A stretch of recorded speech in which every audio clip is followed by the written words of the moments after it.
Kembali lagi di Profit bersama saya Monica Chua dan kami masih terhubung bersama dengan Niko Margaronis, Research Analyst dari BRI Dana Reksa Sekuritas. Baik Pak Niko, kita lanjutkan kembali dialog kita terkait dengan tenancy ratio dari Mitratel atau MTEL yang ada di kisaran 1,5 kali. Menurut Anda, apakah ada target untuk rencana penambahan dari tenancy ratio ini ke depannya? Ya, definitely. Karena 1,5 kali itu sekarang, it means ada banyak menara yang masih single tenant, yang dan benar situasinya seperti gini karena mereka baru beli banyak tower, banyak menara dari Telkomsel, yaitu hanya single tenant. Berarti rasionya cenderung turun ke 1,5. Tapi ke depannya itu all the single tenant menara itu akan di fill up sama kolokasi. So ke depan itu we expect itu akan ke level 2 kali, sekitar 2 kali, 1,9, 2 kali, which is similar with other operator menara di Indonesia ya, mungkin seperti Tower Bersama, mungkin seperti Sarana Menara Nusantara. This is the benchmark ratio untuk pasar menara. Tapi ini situasi yang spesial ya, karena ada banyak tower sekarang dibeli sama Mitratel dari Telkomsel yang itu hanya single tenant, dan itu yang bikin Mitratel menarik ya, karena sebelumnya itu menara Telkomsel hanya bisa dipakai yang footprintnya di situ hanya bisa dipakai oleh Telkomsel. Nah sekarang ada opportunity, ada peluang untuk operator telco yang lain untuk masuk ke footprint Telkomsel. Bagaimana itu ya? Tinggal pesan kolokasi dari Mitratel. Makanya kita believe Mitratel itu sangat menarik sekarang untuk operator yang lain untuk ekspansi kinerja, untuk ekspansi jaringannya, untuk masuk ke jaringan yang footprint yang Telkomsel punya. So it is very interesting for them. It is very attractive for them. So makanya we expect ini dari 1,5 itu akan cepat naik ke level lebih tinggi. Ya kecuali kalau Mitratel beli lagi ya menara dari Telkomsel ya, yaitu tadi seperti bilang 6.000 sampai 8.000 menara dari Telkomsel. Makanya itu akan turun lagi. Tapi secara organik itu all the towers yang lama itu pasti tenancy ratio naik. Tapi secara overall mungkin karena tower beli menara baru, berarti secara overall mungkin tenancy ratio akan sementara stay at the same level, tapi kedepannya itu pasti naik lagi ya. Baik, Pak Niko, kalau kita lihat tidak sebatas menara telekomunikasi, informasi yang kami peroleh juga Mitratel katanya akan berekspansi nih ke project solution, managed services, fiberisasi, bahkan sampai digital service. Nah, bagaimana Anda melihat ekspansi bisnis yang dilakukan oleh Mitratel saat ini? Ya, this is a growth area untuk the tower sector dan untuk si Mitratel. Mitratel kita tahu sekitar 50%, 51% itu menaranya punya Mitratel itu bisa ready untuk fiberize. Tinggal pesan di demand dari si telco kliennya, dia pesan tower dan pesan fiber. So definitely fiber itu kebutuhan untuk fiber itu akan meningkat karena mungkin di kota besar ya kita bilang data traffic itu tiap tahun naik sekitar 40% ya. Dan ke depan kelihatannya akan jadi begitu juga. Mungkin naiknya data traffic itu nggak proporsional ya, mungkin lebih banyak di kota besar. Makanya the network jaringannya jadi congested, jadi padat. Makanya butuh pasang kabel yang lebih besar ya bandwidthnya, lebih kapasitasnya lebih besar ya. So definitely fiber revenue itu akan meningkat untuk si Mitratel. Si Mitratel juga pasti banyak itu proyek-proyek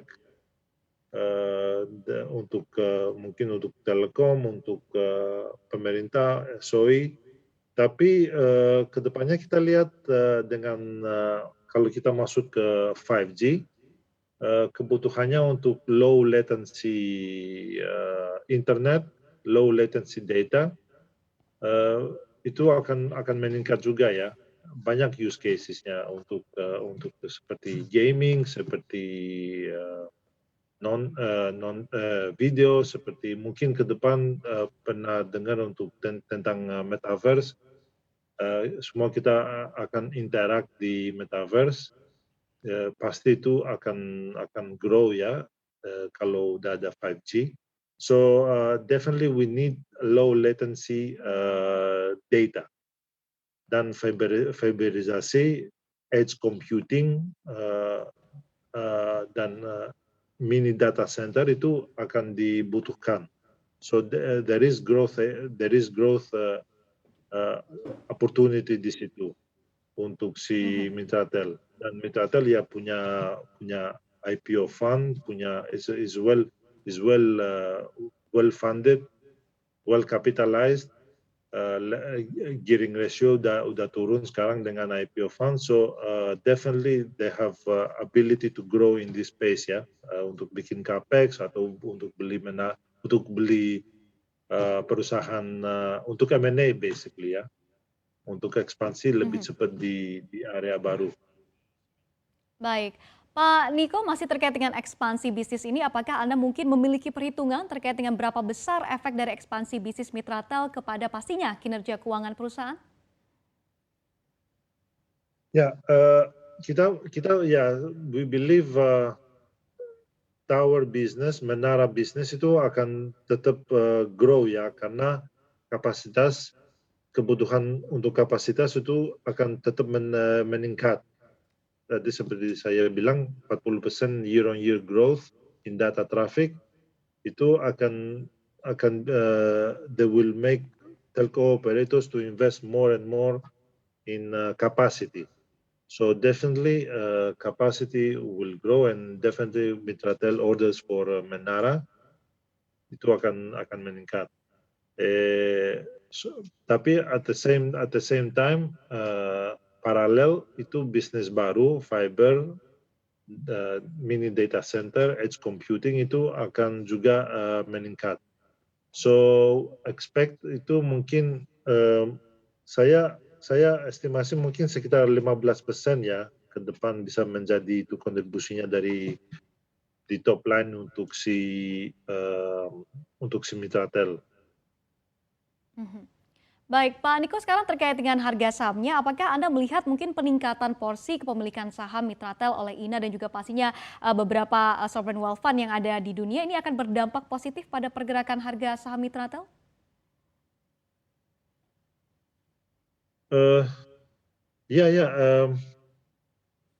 Ini the IPO price it was placed at the conservative valuation menurut saya. Tadi seperti saya bilang itu sekitar 10-11 kali ya EV/EBITDA. Tapi kalau saya benchmark untuk Indonesia mungkin sekitar 13-14 kali. So the IPO price is given opportunity to funds, institutional investors untuk masuk ke harga yang menarik menurut saya. I think that's the key number one. Dan kedua, wealth sovereign fund ini pasti akan ada peers seperti INA yang akan ikutan investasi sama mereka. It's a good signal ya, karena Indonesia itu one of the emerging countries that they can show sustainable growth ya. Mungkin GDP growth kalau setelah mungkin kalau COVID-19 udah, let's say efeknya udah mulai turun, mungkin itu one of the few countries that Baik. can offer growth ya. Yeah. Baik, Pak Niko, dalam riset Anda, berapa nih kira-kira target top line dan juga bottom line dari Mitratel atau MTEL di tahun 2022 dan juga mungkin di tahun 2023 mendatang, Pak Niko? Ya, pasti top line-nya secara organik ya, itu bisa meningkat sekitar di atas 10%, definitely. Untuk 2022, untuk 2023, 10% ke atas ya, bisa menyampai 15% di 2022. Karena seperti tadi saya bilang, banyak tower yang single tenant itu pasti akan jadi menarik untuk telco yang lain. Selain Telkomsel, telco pasti suka dengan kalau kolokasi sama Mitratel. Baik. Itu pertama untuk top line, tapi kalau bottom line ya pasti itu sekitar bisa 20% on average ya. Growth baik. on average 2022 sama 2023. Baik, selanjutnya Pak Niko, berapa nih mungkin proyeksi target harga saham dari Mitratel di akhir tahun 2022 dan juga 2023? Ya, kita peg the valuation based on the 40 times EV/EBITDA. Ya, berarti mungkin sekitar 90 triliun ya, itu translate ke harga mungkin 1.100. 1.100 ya, oke baik. Terima kasih sekali atas waktu dan juga pastinya analisa dari Anda, Niko Margaronis, Research Analyst dari BRI Dana Reksa Sekuritas. Salam sehat dan juga pastinya salam sukses selalu untuk Anda. Terima kasih, Monica.